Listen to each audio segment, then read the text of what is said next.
बस भाई मजदूरी करते हैं अपने किसी की दुकान पे। मेरा तो ख्याल था आपको रिटायरमेंट की लाइफ गुजार रहे होंगे। बच्चा बहुत हो गया ना, एक ही बेटा था, 4 बच्ची हैं उसकी, तो मैं क्या रिटायरमेंट होऊंगा उनके लिए।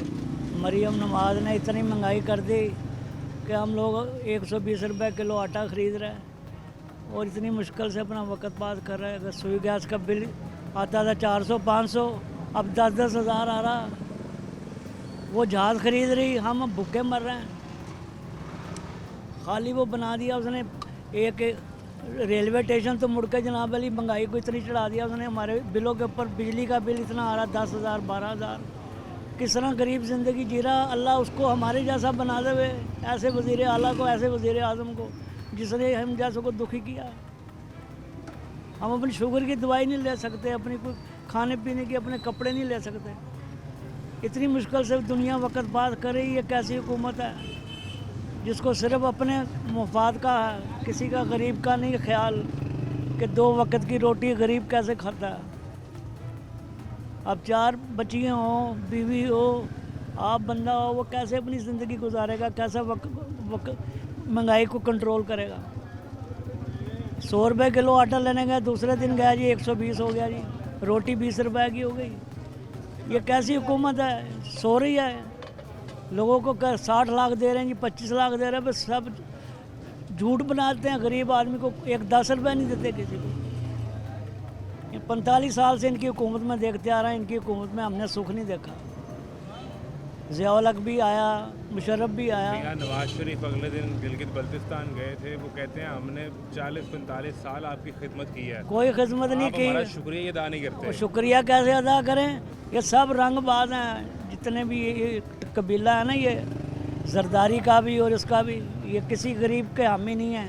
तो बेटा चला गया हाँ जी, बेटा बस वो हादसे में कोई। दिल का अटैक हो गया। कहता अब्बू दुआ करना अल्लाह लड़का देवे, वो फिर लड़की हो गई। वो गम से बस मर गया। बेटियां तो रहमत होती हैं, आपने समझाया नहीं उसे। वो नहीं ना समझा सका। मैं तो एक ही बेटी लेके भी अल्लाह की रहमत शुक्र करता हूँ। मैंने क्या, हज़रत फ़ातिमा रज़ी अल्लाह ताला अन्हा जन्नत के सरदार हैं, तमाम जन्नत की औरतों की सरदार हैं। उनसे दुआ करें आप खुद, अल्लाह ताला चाहे बदल दे, हर चीज़ तकदीर बदल देता है। जिसके यहाँ बेटी हो तो उसका साथी तो खुद वो रब बन जाता है। बस तो आपने बेटे को ये बातें नहीं समझाई? बड़ा समझाया मैंने। बात ये है ना, एक ही बेटा था। एक ही था बस, और एक बेटी थी, उसकी भी शादी कर दी, वो कुरान हाफ़िज़ थी। तो मैं क्या अब करूं? वो बेटा चला गया। आपको ये आसरा नहीं है। तमाम इतने इतने बड़े ताजर हैं, इतने इतने बड़े लोग हैं, किसी को किलो आटा लेके नहीं दे सकते ये लोग। मेरी मरियम नवाज़ ने हमारे को टैक्सी इतना लगा गया, हम तुम्हारी क्या मदद करें। वो बेटा चला गया और बाबा फिर 4 बेटियां पाल रहा है। क्या करें, जब मर जाएंगे अल्लाह पाल लेगा। घर से नहीं निकलेंगे तो कैसे वक्त पास होगा।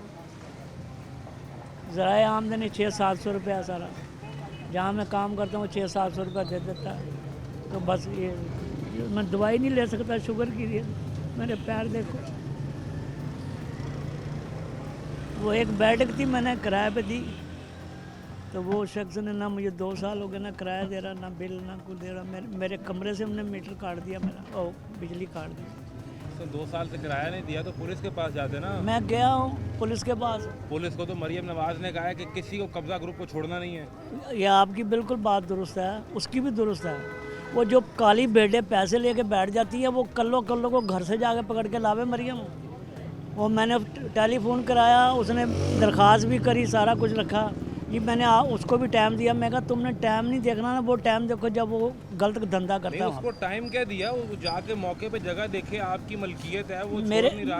मेरे नाम रजिस्ट्री है, मेरे नाम है। फिर क्या टाइम दे रहा है वो पुलिस वाला? अब वो पुलिस वाला टाइम दे रहा। 3 दफ़ा मैं गया हूँ, 15 के ऊपर रिकॉर्ड कराई है, कोई उन्होंने गौर नहीं करा। उसको ये शर्म भी नहीं आई कि बाबे के घर 4 बच्ची हैं?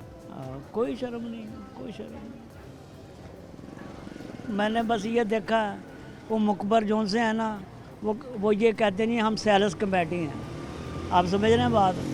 वो पुलिस वाले सेल्स कमेटी का जो सा वो उनका ढोंग है या उनका ड्रामा है, वो उसकी बात में इतने अच्छा यार तुम भी ले लेना हिस्सा, हमें भी दे देना। ये ऐसा कानून चल रहा, ये कैसे कानून कामयाब होगा?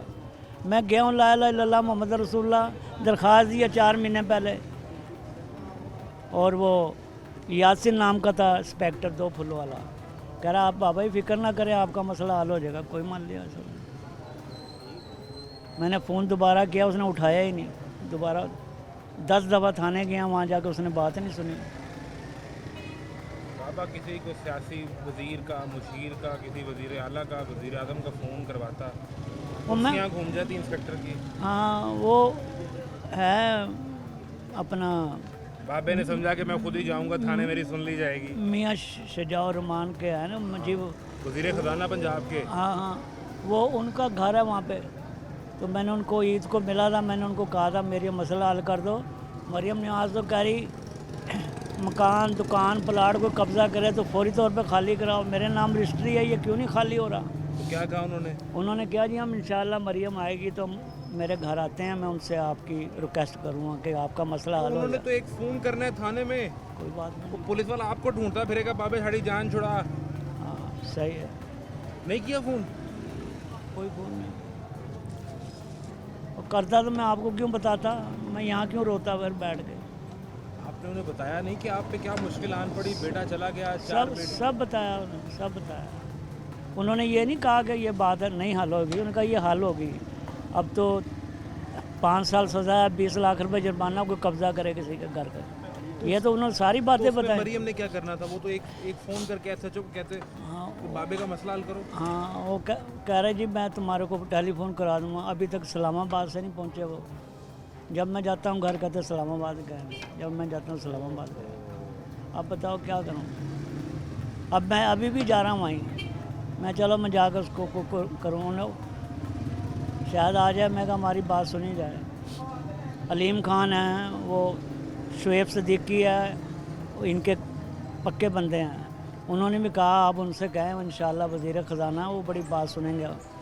और ये मरियम नवाज़ का उनका घर है, ये लाहौर में सबसे ज़्यादा मियाँ शजाउर रहमान से प्यार करते थे वो। और लाहौर के मेयर थे, उनका बेटा मुस्तफा शजाउर रहमान, वो आपकी बात सुनेगा इंशाल्लाह। तो इधर उधर असम्बली में ये मरियम नवाज की सीट होती है, हाँ तो ये 2 कुर्सियाँ छोड़ के मुस्तफा शजाउर रहमान बैठे होते हैं। हाँ जी, तो उनके लिए क्या मुश्किल है जी, वो तो एक फ़ोन ही कर दें तो मेरा मसला हल हो जाए। वो एक फ़ोन करें एसएचओ बाबे को ढूंढे हाँ सही है, कि बाबे जान छुड़ा हमारी। हमारे बिल्कुल जी, वो गलत, वो एक ही बात करते हैं, या नौकरी तो या ये काम का हल करो, नहीं तो जाओ नौकरी से। अब मैं बाबे इंशाल्लाह को कहानी सुना दी, वो इस्लामाबाद आएंगे, वो जाएंगे, वो फ़ोन करेंगे। नहीं, ईद को मिले हैं मेरे को उधर, सलाम दुआ हुई हमारी। तो फिर काम नहीं हुआ। हाँ बाबा जी बेफिक्र हो जाएं। उसके बाद वो वहाँ पे नहीं मिले, वहाँ जहाँ रिहायश है। हाँ बाबा जी बेफिक्र हो जाएं, बिजली का बिल बढ़ जाएगा, पेट्रोल का खर्चा बढ़ जाएगा, आटा महंगा हो जाएगा, बच्चों की तालीम पेट्रोल महंगा, सुई गैस महंगा हो गया। ईरान इनको इतना तेल दे रहा है जनाब अली अपनी मुफाद के लिए, ये तेल 400 से ऊपर ले गया।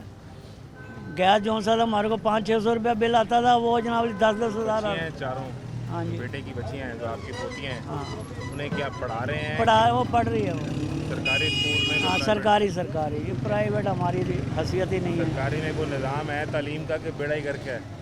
नहीं है निज़ाम, देखो जी अभी तो छुट्टियां हैं ना, छुट्टियों के बाद फिर इंशाल्लाह बच्चे आप लायक हो ना, बच्चे तकरीबन पढ़ाई से मोहब्बत करते हों, पढ़ाई की तवज्जो रखते हों अपने माँ बाप के लिए, अपनी ज़िंदगी को बनाने के लिए, तो बच्चों को भी लायक होना चाहिए।